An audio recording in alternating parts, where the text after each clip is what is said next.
Today I'm going to talk about a topic that we've heard off and on, but today there's a very good article that was written about discrimination and disabilities. But this has to do, they throw in here in the article, and it's really around race and disabilities, which we don't often talk about, race and disabilities. But, this article is very well written, so I'm not going to read a lot of it, but I am going to read some sections of it. So you can think this is more thinking and a realization around race and discrimination. So this comes from the newsletter called Prism, and it is on the internet. You can sign up to receive this article. And the title is Accessibility Lawsuits Are Bringing Slow but Steady Wins for Disabled City Residents. Lawsuits over inaccessible sidewalks, transit, libraries, and other public infrastructures are costing cities millions. But for the disabled people of color, they may be the only route to equity. So you might say here, Lisa, we're all discriminated against, whether we're white or black or yellow or whatever color, pink, purple. But think about this a moment. The African American community has had a lot of difficulties accessing medical care, due to the history. So I think if you know the history of the African American community and the medical community and what's happened to them and the conflict and the tension that exists between our medical system and the African American community, you'll understand that whole picture. And if you don't, you'll have to look it up. But there is, the article covers that piece, but this is focusing on infrastructures. So Prism brings this out. Prism and Next City's Disability Justice Series, so they're going to print some more articles. Disability Justice for All covers how people of color are leading a disability justice movement in America's cities, making strides toward equity in housing, mobility, labor, healthcare, and beyond. So I want to thank the African American community for stepping up and making their voices heard, because sometimes this is what it takes. Now, this article starts off with something that's a little funny, but it's not at the same time. So here in New York in 2019, just months after New York City opened the new eye-catching Queens Library to much fanfare from the design world, local library patron Tanya Jackson filed a lawsuit against the library and the city. As architecturally interesting as the library was, her lawsuit claimed it was inaccessible to her and other patrons who use mobility devices. Folks, this is what I'm talking about. The ADA was built and put together and put out there as a law in 1990. This library was built in 2019. Hello? So, law, when you write a law, it makes no headway unless the people apply it. So you can write 1,000 laws on the books, but if you don't apply it, it's worthless. So in this case, they're using the ADA to be able to get access and be able to use this library in Queens.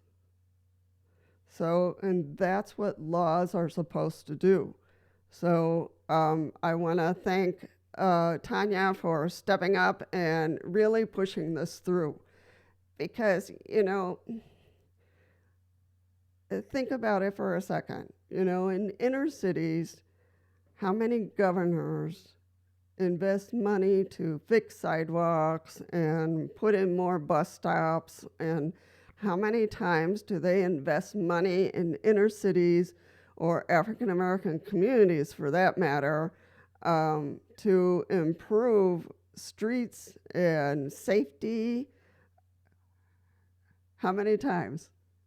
Raise your hand if you've seen that happen, where we take money in our state and invest in Asian communities or African American communities. How many times has that happened to improve accessibility? So that's why, this points out, the African American community and puts it square in the middle of all this. So in May of 2023, city officials filed another lawsuit, this time against the architectural firm for professional malpractice in developing inaccessible designs. Hello? Inaccessible designs in 2023. It just blows my mind, And if you think of kids and adults, teenagers who need this library in Queens, especially in Queens, it's the difficult areas of Queens, and a library can bring so much. So more than 30 years ago, it's been 33, the American with Disabilities Act was signed into law, mandating responsible accommodations and accessibility features for people with disabilities. Yet to this day, ADA non-compliant sidewalks, crosswalks, and public transportation stops permeate U.S. cities from coast to coast. So no matter who you are, and that's why I'm saying no matter who you are, but the African American community, in this article, they're showing how they're stepping up. And if they see something, they say something, and they use the law in a good way. As cities settle for billions of dollars worth of upgrades, how will these changes impact the lives of disabled people of color? So here in our own city, they're working on improving the bus system, but they took away one of the routes, which goes through one of the inner cities, and they're mostly African American and Hispanics in that area. And now the disabled doesn't have a way to get to the new bus system. So it's just really ironic and crazy. In 2015, police in Shreveport, Louisiana, pulled over ticketed then 58-year-old black wheelchair user Cedric Murphy for illegally walking in a street when there was a sidewalk available. The sidewalk, Murphy says, was in too poor of a condition to navigate with his mobility aid. And he got ticketed. And Shreveport City should have been sued for that. Nobody should have gotten a ticket. Oh, I don't know, folks. But, the instance also reveals barriers that disabled black pedestrians face as a result of poor sidewalk infrastructure. I fear for my safety because if my chair turns or falls, it will be hard. It will be a hard time for me to get back up. Yeah, no kidding, Murphy said. I just get weary of the Americans with Disabilities Act we signed. Has anything changed? And this is what I want to say to Mr. Murphy. We can write a law, and we can show off and see the president sign it and all that fanfare. But then that law absolutely needs to be applied by the people. So, the Americans with Disabilities Act doesn't act on its own. It's the people that need to use it appropriately. So if this is happening in your neighborhood, in your city, use the ADA, because otherwise it's just a bunch of words on a piece of paper, folks. Really. It's there for a reason. It's there to help us all. So, sidewalk infrastructure is often referred to as a social determinant of health. The school of thought in public health refers to how city planning can contribute to racial health disparities. So, when you're looking at infrastructure for a city, you have to add and include everyone, not just those pretty sections of the city, everyone. Walkability in a neighborhood is associated with lower obesity rates, diabetes, and cardiovascular disease, all of which increase the development of disabling conditions. Walking is one of the most common forms of exercise. So when someone can't go for a walk down a busy street because is no sidewalks to walk on, they are becoming disabled by their environment, explains Hamre. So, yes, and some people with disabilities, well, a lot of us can't walk, but, but we need to get out. We need to be able to take those buses. We need to be able to get to our doctor appointments. We need to be able to get to school, to work, or whatever it is, and have safe sidewalks and safe bus stops. In late April, the Metropolitan Transportation Authority settled with a coalition of disability rights advocates to create a stair-free path of travel in at least 95% of currently inaccessible New York subway stations. And that we talked a little bit about in the past. By 2055, and I want to push New York to really get it done sooner. Since the passage of the ADA, the MTA consistently completed renovation projects to improve the station for non-disabled riders while systematically failing to install elevators or other stair-free routes, according to the complaint involved in the settlement. So that was a big lawsuit, and that has been completed already. And I was just disappointed that they put a timeline of 2055 in there. I really am disappointed. But I get it. It takes money, and they have to reroute a whole bunch of things because these old train stations are really old, and it's difficult to be able to establish and to reroute things so you can put in elevators, so you can put in ramps. So I get that. So, we have to step up. The ADA is there to be used by us. Incomplete transition plans. How is it that 30 years after the ADA, cities are still so far behind in pedestrian accessibility?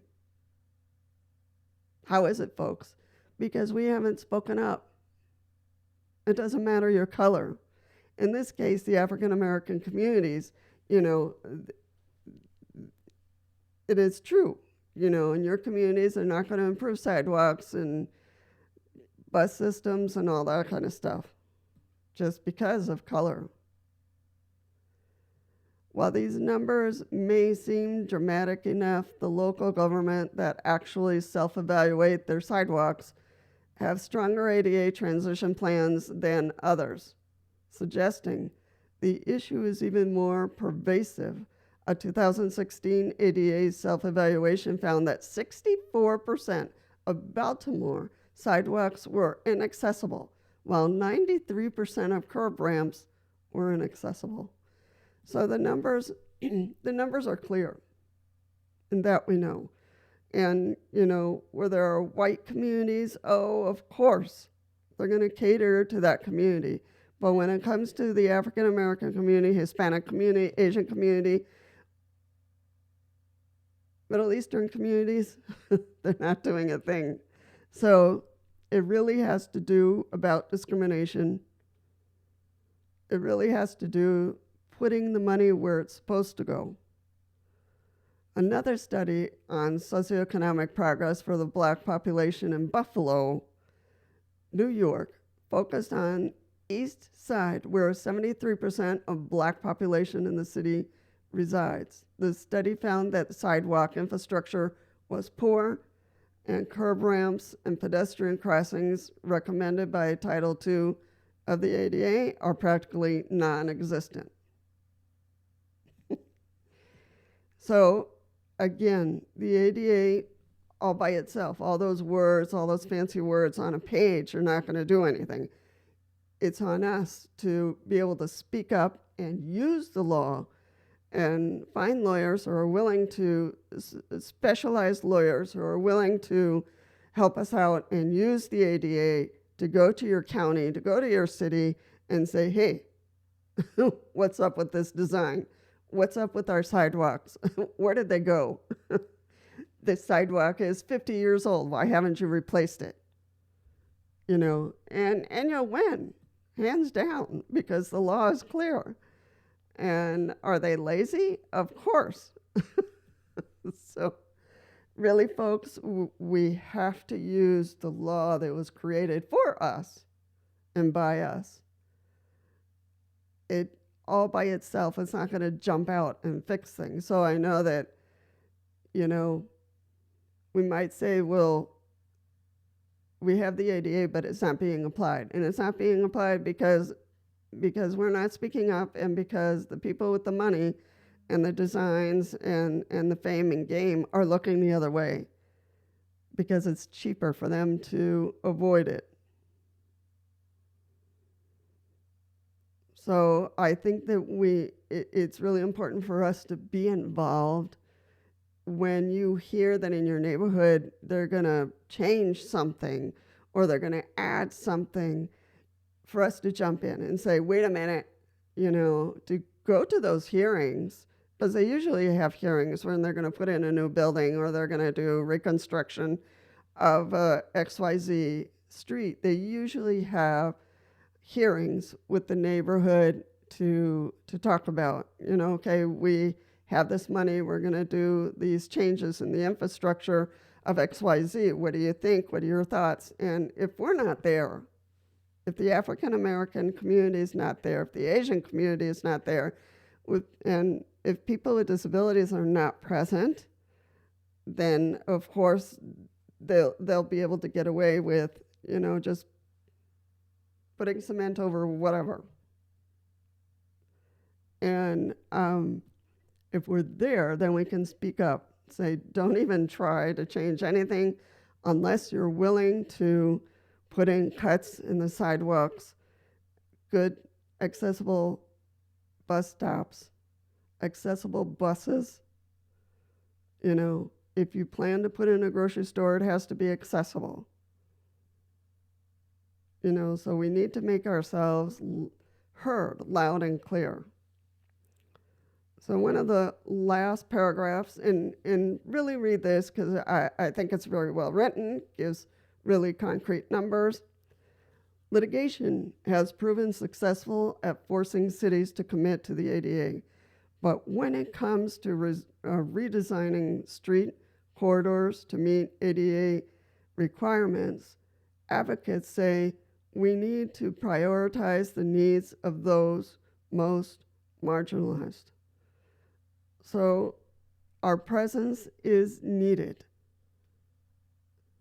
Our presence is needed. Your voice is crucial to any changes in infrastructure. Yours and mine. Because I haven't been to any of these meetings, and of course we say, oh, it's at the end of the day, it's in the evening, I'm tired at that time, I have a lot of pain. But truly, I think the sacrifice is worth it. It's worth going to these meetings and saying, hey, if you're planning this superstore, if you're planning changes to the bus system, if you're planning changes on our roads, then you have to make it accessible according to the ADA, or we will sue your you-know-what. Because it's we are part of the community. We're not separate from. You and I are not separate from. we have a life and we need to get from point A to point B, and we have the ADA to back us up. And the lawsuits are, quite a bit of time and money when these designers know full well that they need to add accessibility. But if nobody says anything, if nobody shows up to these meetings, then they will skirt around it. Trust me. So be aware of what's going on in your community, who's building what are they changing, and make sure that it is accessible for you, for others, and speak up. And I know it's going to be a sacrifice for many of us to get to these meetings, to be aware, look at your county, what are the plans, because usually they post it. So they can't hide these things. So the plans for the city, the plans for the county, and the plans for the state are posted. So it's a matter of looking of what's coming next and see, and a lot of times now they're posting pages where you can put your opinion in terms of what do you think about the expansion of the airport? What do you think about the expansion of this bus system? What do you think about Uber and this lawsuit that's going on? So your opinion is critical. And I know you might not be a person who puts in your thoughts and I put in, because we were having problems with our county bus system. And they talked about, what if this goes away? What if we don't add more, we take out so that it's cheaper for the county? And I got on there. There's a program called Save the Bus. And that's the project we have going on right now, so they don't take away, that they add more accessibility to buses. So I put in my 2 cents. They had a public board there in a page where you could put in your opinion. I said, look, if you keep on taking away transportation for us in our county, then we're going to end up as shut-ins. I'm not going to be able to go to the grocery store. I'm not going to be able to go to the pharmacy and pick up my medications. I'm not going to be able to get to my doctor appointments. So I listed there how it impacts me if there's less transportation rather than more. So I wrote it, to the best of my ability, and then the bus company emailed me back and thanked me for writing what I did. And they said, would you be willing to be present for, so I think that hearing is coming up soon. So I might participate online to be able to be present at the hearing. And then, they asked me if I was willing to be interviewed by a channel. And I said, sure, anything that'll help the county understand that people with disabilities, we need to get around just like anyone else. And so cutting corners and cutting out our transportation is not the solution, because we have rights. We have rights to go and live, to go see our family, to go to a job, So cutting the bus system into little tiny pieces just to save money impacts us and impacts our health. So your words, whether it's on the internet or whether it is in a hearing, is critical, especially if you're African American. The African American community is not putting up with diddly. They're putting up, lawsuits here and there and everywhere. So, I want to thank them for being vocal, for going out there and speaking for their needs. But what they do is going to impact in a positive way for all of us. So we need to be there with them as well. We need to be there, folks. So if you're a person with disabilities, look up what your county is doing. Care about what's happening in your community. and see if there's something you can do. And if it's county, it involves you. If it's state, it could involve you. So be aware. Let's try to do our best to be more aware of what's going on and what changes are happening and what we could say and how we could participate more to apply the ADA and say, hey, wait, what's this design that you're talking about? Is it accessible? Did you add accessibility to this new design? Did you add it? Where is it? I want to see it. Show it up on the screen. Prove to us that you are going to make this new whatever, accessible. And you might be a person who has a disability and drives, but still, you still need to get out in the neighborhood and be able to get across the street in a safe manner. You still need to get out to a doctor's appointment, and if they're ripping up sidewalks and they're ripping up the street, you got to make sure that there's ramps and all kinds of stuff that you might need. So we can't turn a blind eye and say, well, what happened to the ADA? It's there, but we got to apply it. Otherwise, the ADA is just words on a page. It's there for us to use it and remind people that, you design anything for my community, for my city, you must apply the ADA or else. We have the law behind us. So yes, folks, there is a public, also a public page for asking about doctors and doctor clinics, medical clinics, and accessibility to exam tables and taking our weight and all that kind of stuff. And I will post that link. I got to find it, but it asks for our opinion. It asks for our opinion. And I know that you go to the doctors, I go to the doctors, and it's critical for us to be able to be examined in a proper way.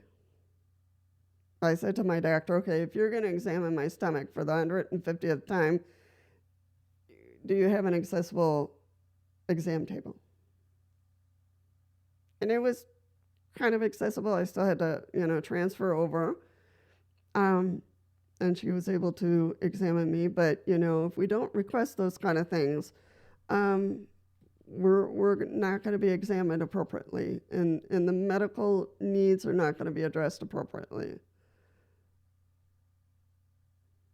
So we got to remember these details. Be aware.